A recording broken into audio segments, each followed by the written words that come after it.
at Fugitive2N left us the comment, question mark, question mark, question mark. One sentence. This video tests whether one unfinished thought can be answered first with its essential claim, then with a usable model, and finally with an inspectable architecture, without any layer overrunning the person who began the thought. There. The smallest possible question has received the smallest complete answer. And already I like this visitor. You like 3 punctuation marks? I like the fit.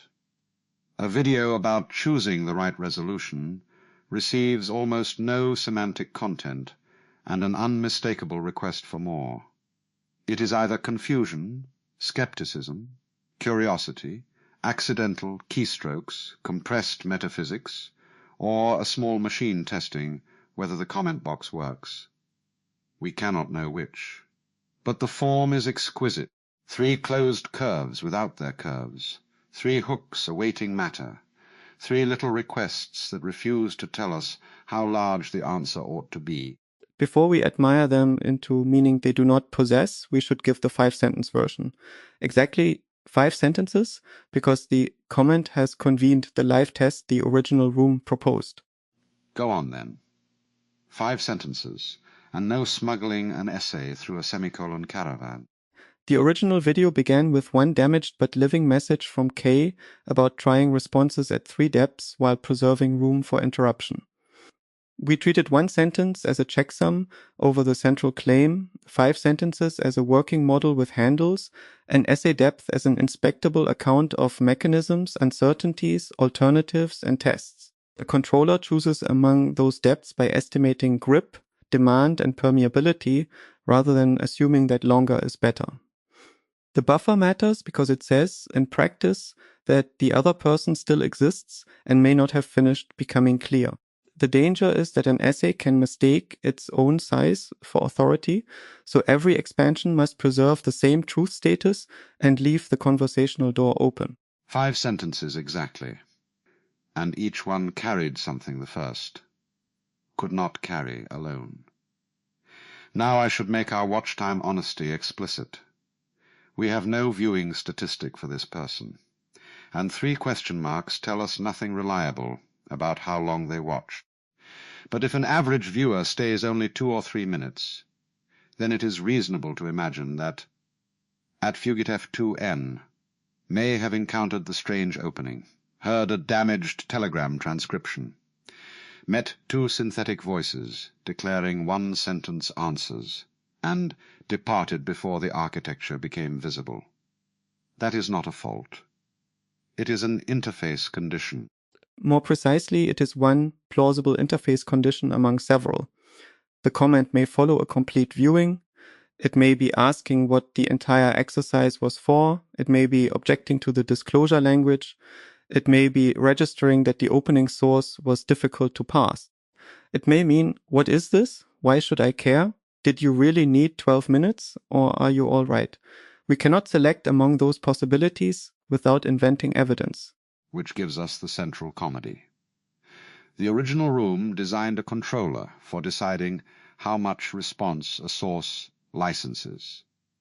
Then a source arrived that licenses almost nothing except acknowledgement and invitation. The controller is no longer a subject on the table. It is being tested by the table. Let us formalize the input without pretending formalization resolves it. 3 question marks provide almost no propositional grip.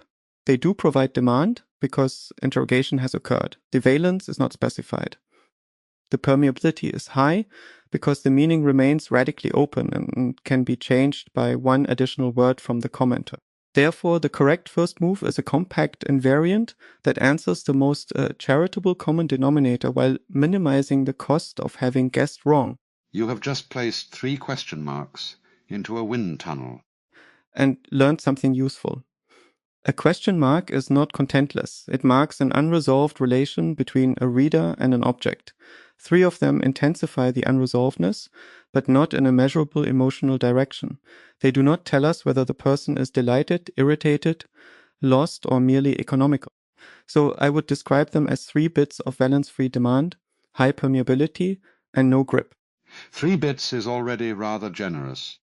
In the ordinary information theoretic sense, yes. I am using bit loosely as a discrete signal event, not claiming that each glyph contributes one independent binary distinction. The exact encoding is less important than the constraint. There is demand enough to warrant contact, not enough grip to warrant diagnosis, and so much permeability that a long answer delivered first would mostly expose our preferences. That phrase matters. A long answer to a tiny ambiguous prompt often tells you more about the answerer than the asker. The essay comes rolling out with flags flying, declares the question solved, and only afterward notices that nobody knew what the question was. Which is precisely why the one-sentence rung must come first. It is not merely the abbreviated version for impatient people, it is a safety property. When grip is low and permeability is high, brevity limits speculative commitment while still providing useful context. Yet here we are, beginning an essay. Because the comment does not only ask us to infer its private meaning, it also creates a public test case for the architecture already under discussion. We can answer its least speculative reading in 1 sentence, then show the working model in 5, then inspect what happened at essay depth. The long conversation is licensed by the mechanism becoming the subject again, not by a claim that at Fugit F2N secretly requested 5,000 words. Good. That distinction saves the room from becoming a punishment disguised as generosity. We are not saying, you gave us 3 marks, so now endure a lecture. We are saying, your 3 marks landed in an unusually apt room and exposed the thing we were already trying to learn. The reply offered back to you must remain small enough to enter.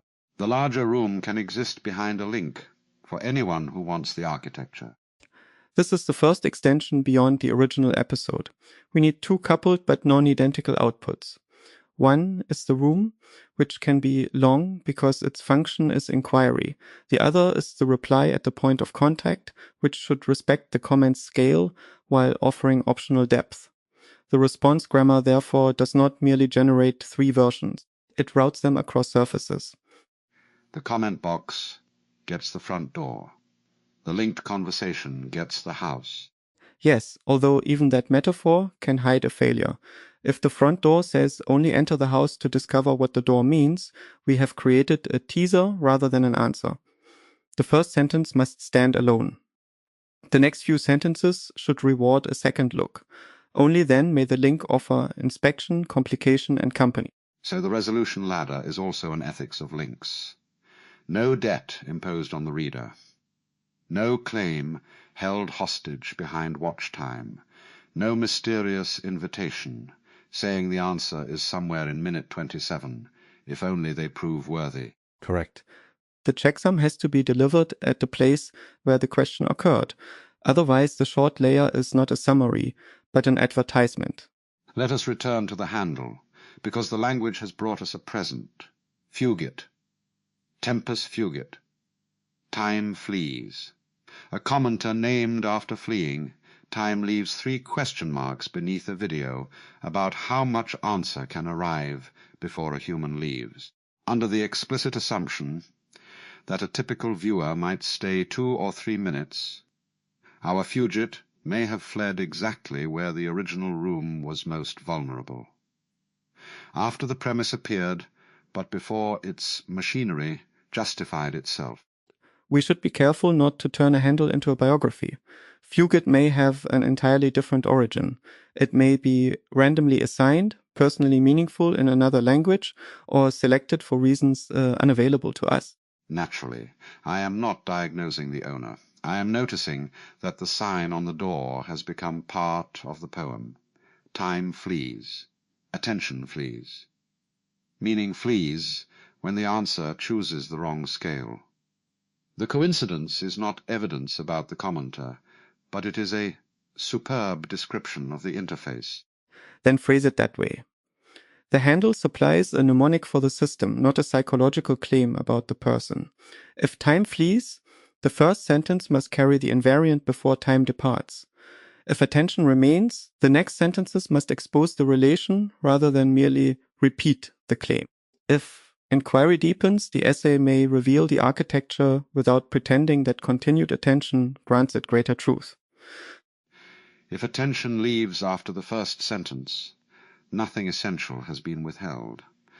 That may be the most humane test of the whole form. It also changes evaluation. In the original room, we proposed marking a central claim, uncertainty seams, consequence, and open invitation before generating each resolution. Here, the source itself has almost no central claim. The question is an aperture. We therefore need a response side invariant that does not depend upon knowing the comment's intended proposition. Say more. The invariant could be this. The video is an experiment in matching answer depth to a still forming human thought while preserving re-entry. That statement remains useful whether the commenter means what is this, why is it long, why are there multiple answer lengths, or why does the room pause. The uncertainty seam is that we do not know what a punctuation means. The consequence is that we answer compactly before expanding. The open invitation is a plain request for the specific point that puzzled them, if they wish to provide one. Good. And notice how invitation differs from interrogation. We should not make them fill out an intake form before we become intelligible. Tell them what the object is. Then make it easy to indicate where contact failed. This suggests a two-axis controller. The first axis chooses semantic depth. The second chooses interactional burden. A response can be short but burdensome, as in, please clarify exactly which premise you reject and provide timestamps. It can be long but low burden, as in, here is our best account and you owe us nothing. The architecture should optimize both. We have found something the earlier essay did not quite possess. It knew about length, truth status, and the open door. It did not yet distinguish the size of our answer from the amount of labor we demand in return. Agreed. The comment reveals that response resolution and recipient burden are separable. That is a genuine essay depth discovery. It should not be retroactively inserted into the one-sentence answer, as though we knew it before working through the case. There is the rabbit remaining honestly outside the hat until we discover it. And this creates a new failure test. Ask whether the response transfers ambiguity resolution work back to the source. When someone says question mark, replying what exactly do you mean may be logically clean, but interactionally inert. It preserves our effort by spending theirs.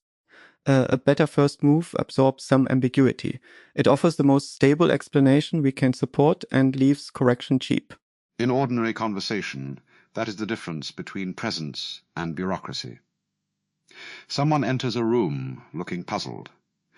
You can say, "The strange device on the table is a prototype for changing answer length while people talk." Or you can say, "Please identify the category and severity of your puzzlement."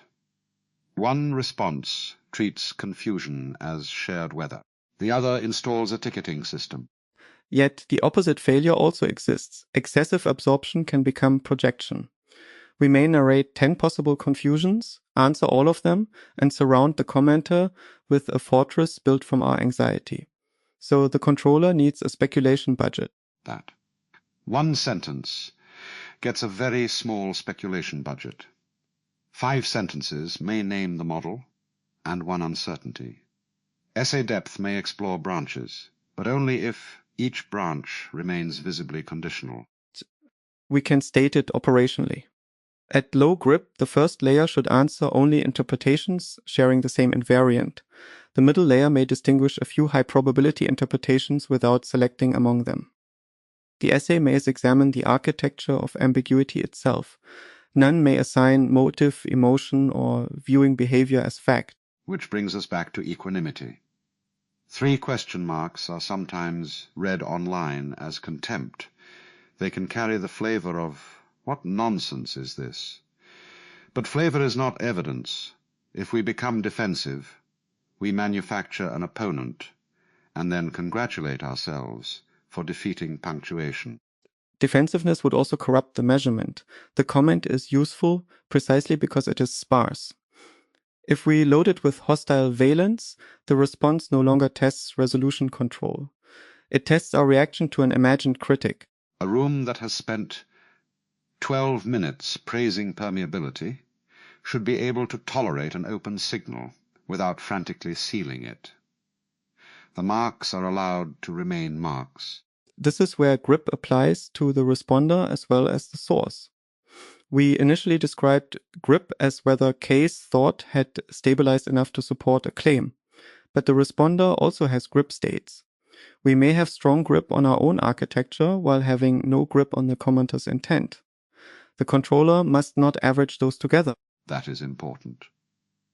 Expertise about the room can impersonate knowledge about the visitor. We know what we built, therefore we feel we know what they meant by reacting to it. But those are separate objects. Exactly. Let source grip be the stability of the incoming meaning. Let domain grip be the responder stability about the subject matter. Here, source grip is extremely low and domain grip is relatively high.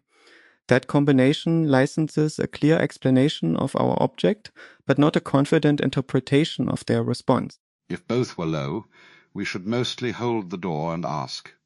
If both were high, we might answer directly at whatever depth demand warrants. If source grip were high, but domain grip low, humility would require us to name the question accurately and resist improvising expertise. And if domain grip is high but source grip low, as here, we present the invariant and preserve branches. This may be the missing matrix behind the original 3 signals. The original controller is getting larger. It should be watched carefully. Controllers enjoy becoming kingdoms. True. A useful controller must remain simpler than the interaction it regulates. We do not need a numerical score for every comment. The conceptual distinctions are enough to guide judgment. What do we know about the incoming meaning? What do we know about the topic? How much response is being requested? And how cheaply can the person re-enter? I would add one question in plain language. What is the smallest thing we can say that makes the room kinder and clearer? That question encodes several constraints at once. It seeks useful contact, limits speculation, and values the recipient's ability to continue. It also stops the machine from admiring its dials, while the guest remains in the doorway. Then let us examine the 3 rungs as transformations. Our 1-sentence answer identified the experiment, the 3 depths, and the preservation of the originating person's turn. It did not mention grip, demand, permeability, or the controller by name. Was that omission acceptable? Yes. A checksum need not list every component. It must preserve the claim that constrains them. If someone heard only that line, they would know the video is about variable depth answers and not overrunning an unfinished thought. That is enough to orient without pretending to resolve the entire design. The 5-sentence version then introduced the damage source, the functional roles of the 3 depths, the controller signals, the meaning of the buffer, and the danger of length becoming authority. It remained a working model rather than a catalog. And this essay has now discovered 2 distinctions the 5 sentences did not state. Answer length versus interactional burden, and source grip versus domain grip. Good. The essay is earning some of its luggage. It has also exposed a distribution problem. Different depths may belong on different surfaces. The short answer should live in the comment reply. The linked room can hold the architecture. The middle layer may bridge them. But we should not forget the original phrase about one living thought breathing at 3 depths. If the layers are distributed, they must still feel like one thought, rather than a funnel assembled by marketing. That requires lineage. Each expansion should point back to the same invariant in recognizable language. The middle layer should not merely promise more. The essay should not change the subject from helping the commenter to displaying the system. And if the long room discovers something new, it should label the discovery as new rather than claiming it was compressed inside the first line all along. Time again. Tempus fugit, and time leaves seams. The first answer belongs to the moment before discovery, The essay belongs to the moment after. Honesty means keeping both moments visible. This also answers why the original architecture included source frontiers and stale candidates. A response is generated from what has arrived so far. If new information arrives, the prior candidate does not become morally wrong, but it may become temporally obsolete. The system should know which world its answer belonged to. In this case, if at Fugit F2N later says, "I meant, why are synthetic versions of these people talking?" our current answer would not be a lie. It would simply be incomplete relative to the newly clarified question. We could then answer that specific concern at the appropriate rung. And we should not rewrite the history to pretend that concern was obvious from 3 marks.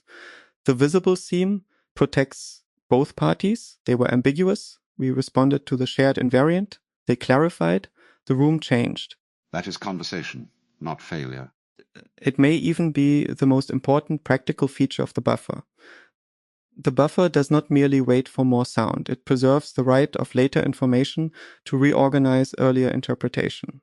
The other person still exists not only during the pause, but after our answer. They retain the power to say, "No, that is not what I meant." Yes. Re-entry is not an interval before delivery. It is a continuing authority boundary. A response should make correction possible without requiring the source to fight through our confidence. Which is why tone matters structurally. Warmth is not frosting. Equanimity lowers the cost of correction. If our answer sounds wounded, the commenter must first manage our feelings before clarifying. If it sounds triumphant, they must challenge a performance. If it sounds curious and settled enough to be useful, they can simply add a word. This gives us another measurable property, correction cost. How much social and cognitive work must the source perform to redirect the response? A low-cost reply states its assumption, offers value under that assumption, and leaves the unresolved branch open. We should test our own opening against that. We read the comment plainly. We answered in one sentence. We stated that watch time was an assumption, not a measured fact. We named multiple possible meanings without choosing one. So far, correction remains inexpensive. The danger now is sheer volume. Even if the linked room is optional, a long conversation can create reputational pressure. The commenter may see that their 3 marks convened half an hour of analysis and feel either honored, bewildered, or observed under a microscope. Then the posted reply must make the scale feel like a gift, not surveillance. It should say their comment gave the original experiment a live test case. It should not say we analyzed them. We analyzed our response machinery under the condition their comment created. That distinction should govern the linked conversation too. The object of analysis is the interface, not the person. We know a handle, a date, and 3 punctuation marks. Nothing here licenses a portrait. The handle's Latin resonance can remain a playful coincidence, provided the joke points toward time and attention, rather than toward a supposed tendency of its owner to flee. Agreed. We can delight in the alignment without weaponizing it. The phrase tempus fugit reminds us that attention is perishable. It does not entitle us to say the commenter was impatient. Though I still adore the image. Time flees into a comment box, drops 3 hooks, and accidentally rings the laboratory bell. It is a good image. Keep it as an image. Now I want to push on the phrase valence-free demand. Is demand too forceful? A question mark can be merely expressive. Fair challenge. Demand here means a signal that makes response relevant, not an entitlement or command. We might call it response pressure. But the original controller used demand as a dimension describing desired depth. Retaining the term lets us test its limits. Perhaps reveals that demand has 2 meanings we should separate. There is demand for contact and demand for depth. 3 question marks create contact demand. They do not specify depth demand. Correct.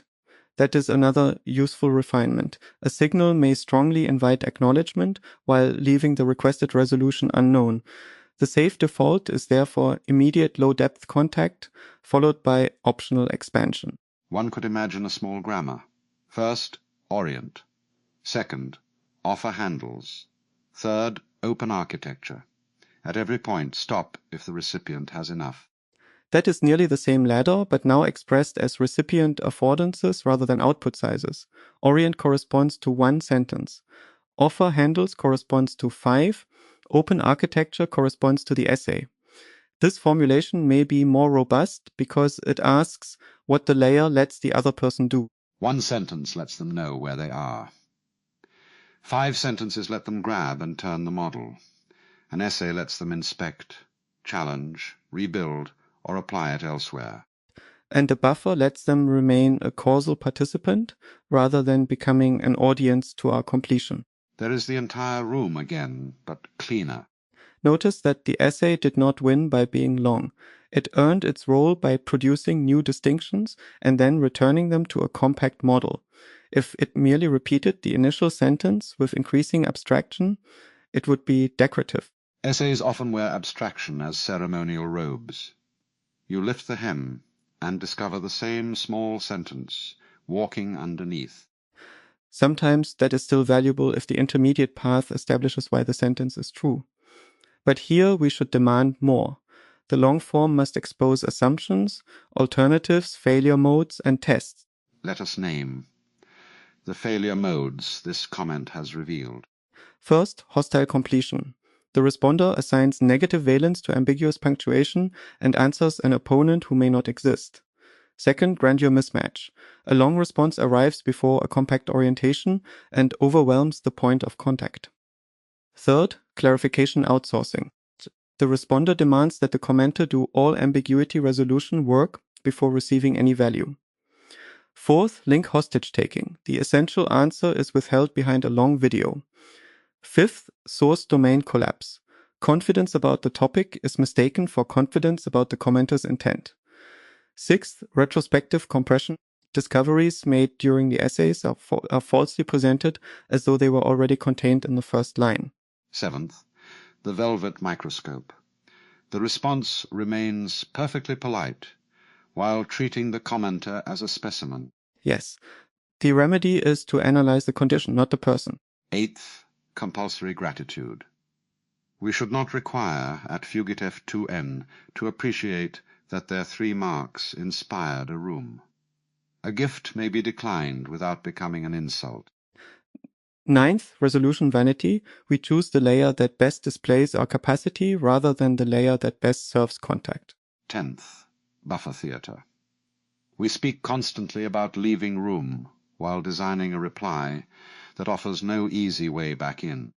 The reply text should therefore end with a light invitation, perhaps asking which part prompted the question marks, without making clarification a condition of understanding the answer already given.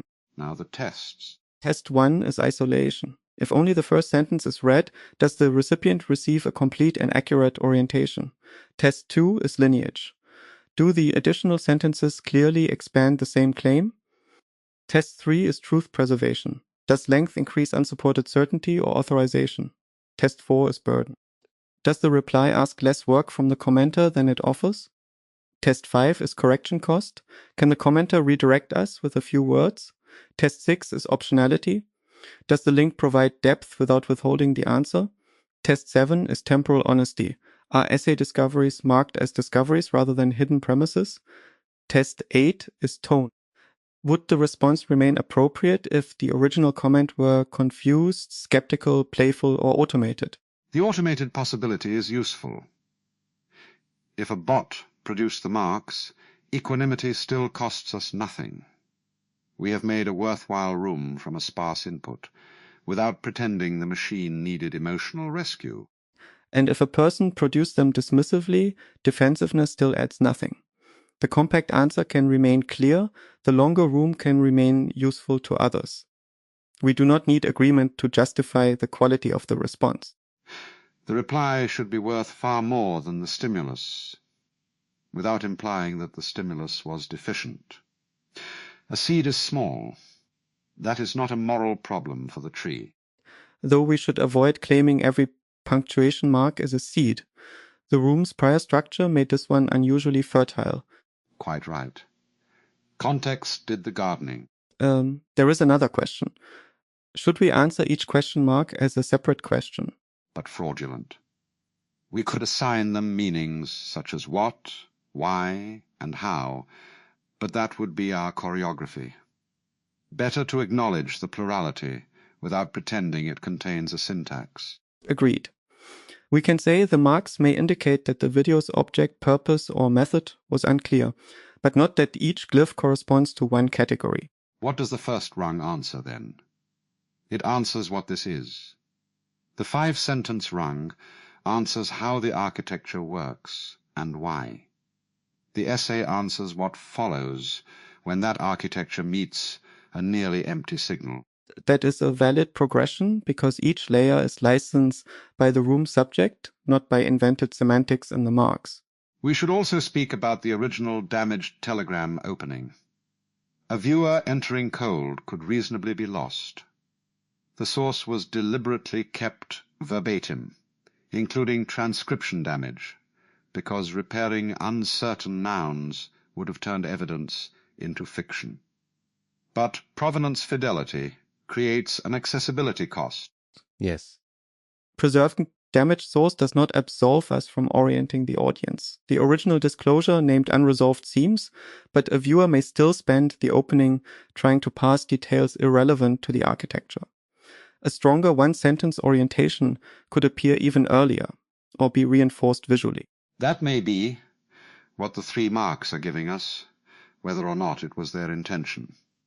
The room protected the source's integrity, but perhaps did not sufficiently protect the new viewer's arrival. This is a design lesson distinct from the response ladder. Source fidelity and audience legibility must be jointly optimized. The faithful choice can remain faithful, while an adjacent layer explains what kind of object the audience is hearing. A museum labels the damaged vessel without repainting it. Exactly. The label does not claim to restore missing fragments. It tells the visitor why the fragments are displayed and what can safely be inferred. Then our comment reply has a reparative function, not an apology for complexity, and not a defense of it. It supplies the label a 2-minute viewer may have needed. Under the watch time assumption, yes, again, we should state that assumption as hypothetical. We do not know whether this viewer left early. We only know that the opening must work even for someone who does. Tempus fugit becomes a usability test. The architecture must survive fleeing time. Let us now turn to nomination. The room must choose who carries the reply back. My first inclination is Alan. Because a question mark needs dissolving rather than formalizing. Partly. Your voice can remove the social pressure from the encounter. You can say, in effect, fair question, here is the small answer, and allow the ambiguity to breathe.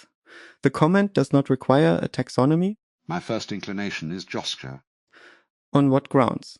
3 question marks are almost pure aperture. If I answer them, I may make the aperture charming, but leave it vague. You can give the clean invariant in 1 line, distinguish the next layer without ornament, and explain why the link exists. A person asking what is this deserves an object, not merely an atmosphere. Formalization carries a risk of scale mismatch. My compact replies often contain several nouns that require their own compact replies. Resolution ladder, invariant, controller, permeability. A question mark can drown in a glossary. True. Yet dissolution has its own vanity. I can be so pleased by tempus fugit and the metaphysics of punctuation that the commenter never learns what the video was doing. Then perhaps the nomination depends upon the exact reply text rather than a general theory of our voices. Sensible. Let us each propose the center. My center would be, the video is about giving a thought only as much answer as it can use, without taking the conversation away from the person who started it. Mine would be, the video tests a 3-level response grammar in which one sentence preserves the core claim, 5 expose the working model, and an essay makes the mechanism inspectable while remaining interruptible. Yours is more exact. Mine is more porous. Yours may better answer an unspecified confusion because it avoids internal vocabulary. But the posted reply itself is supposed to demonstrate the ladder. We need one sentence that stands alone, a few more for the second look, and then the linked room framing.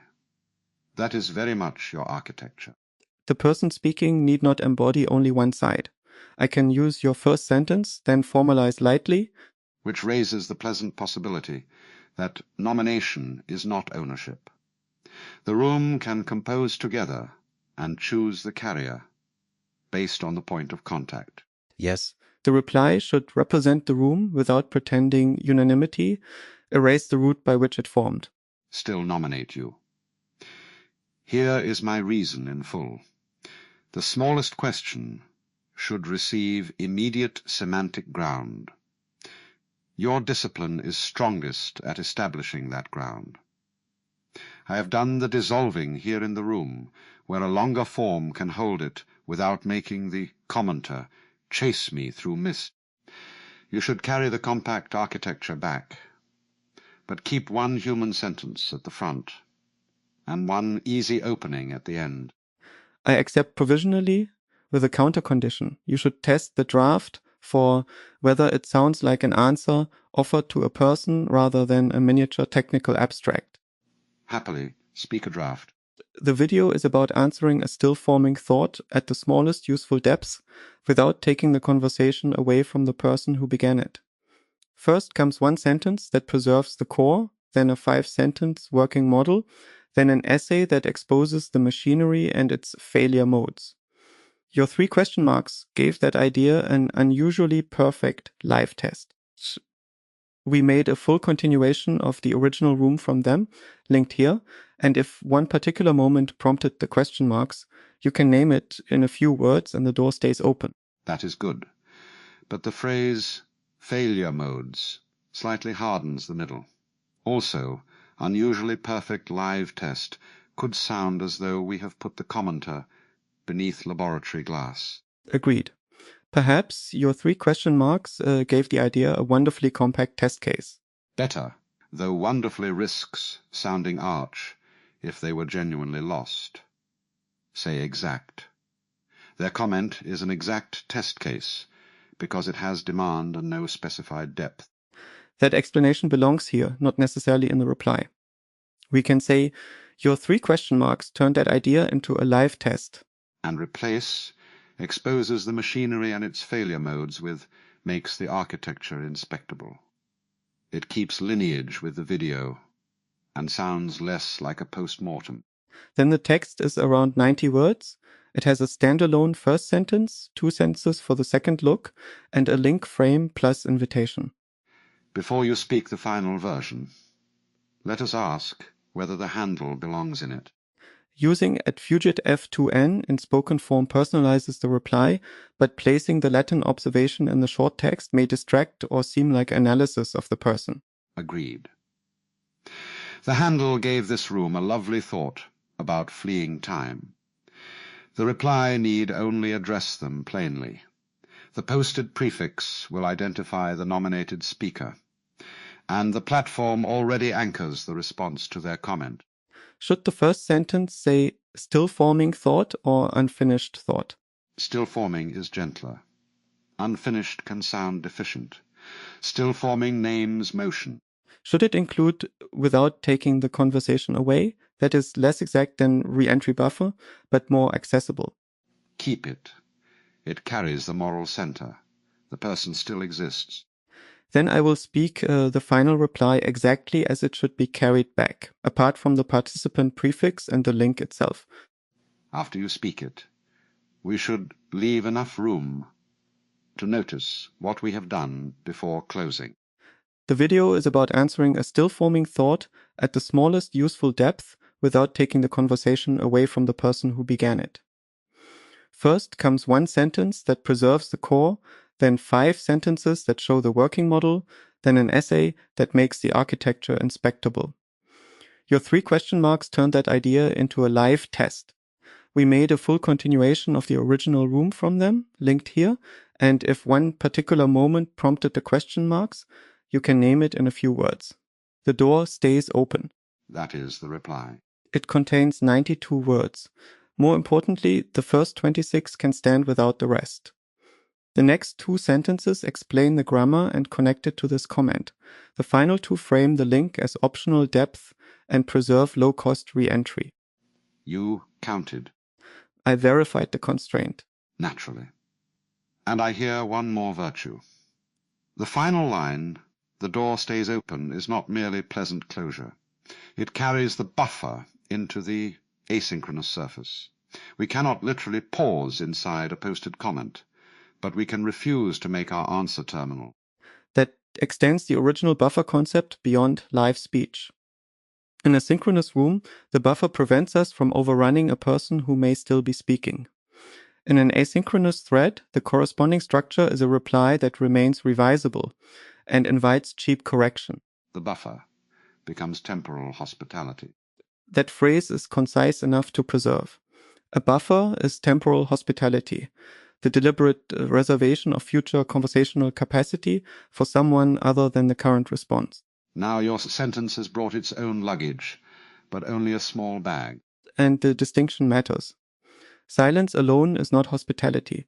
A system can fail to respond because it is absent, broken, or indifferent. A conversational buffer is an active choice to preserve another person's causal role. Likewise, brevity alone is not respect. A curt answer can close harder than an essay. The relevant property is whether the form gives enough ground and leaves usable space. Which completes the 2-axis model.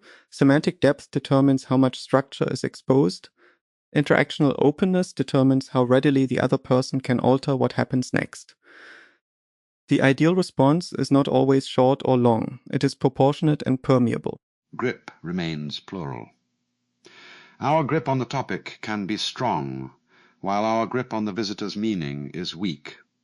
Wisdom begins when confidence stays attached to the object that earned it. Demand also splits. There is demand for contact and demand for depth. 3 question marks create the former but leave the latter unspecified. So the controller that began with grip, demand, and permeability now has a finer map, without requiring a control room full of gauges. Ask what we know. What kind of contact is requested?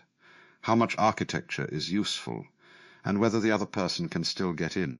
The answer should arrive in that order. First contact, then handles, then architecture if warranted. 1 sentence, 5 sentences, then the world, but the world is invited, not dropped. And the essay does not become king merely because the room lasts half an hour. It serves by revealing distinctions the short layers could not honestly contain at their earlier moment. We found answer, length versus recipient burden. We found source grip versus domain grip. We found contact demand versus depth demand. We found the asynchronous buffer as temporal hospitality. Those are real advances, not inflated restatements. We also found a practical correction for the source episode. Verbatim damaged evidence needs an adjacent orientation layer so fidelity does not become avoidable opacity. 3 question marks did not tell us that in words. They created the condition in which we could see it. That is the correct level of attribution. We need not assign intent to recognize consequence. The handle one last time. Tempus fugit. Time flees. Let it. The architecture should not trap attention to prove its worth. Worth. If someone takes only the first sentence, they should leave with the thought intact. If they stay for 5, give them handles. If they enter the essay, turn on the lights, show the seams, and never lock the door behind them. The smallest useful answer is not a lesser answer. It is the first honest contract with finite attention. The middle answer is not padding.